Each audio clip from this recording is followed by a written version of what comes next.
Hi! Welcome to Richard Cabile YouTube channel, and for today's tutorial, I will be teaching you on how to silence notifications from apps in work focus on iPhone X. But first, kindly subscribe to this channel and don't forget to hit the subscribe button and the bell to notify you for my new updates.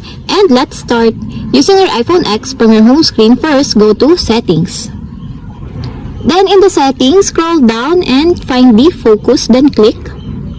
Then after that, in the Focus, choose the Work. Then in the Work Focus, click Apps under the Notifications.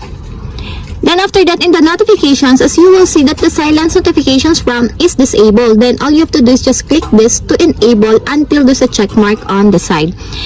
And that's it. We have successfully enabled silence notifications from apps in work focused on iPhone X. If you have a question, kindly comment down below and don't forget to hit the subscribe button and the bell to notify you for my new updates. And thank you for watching!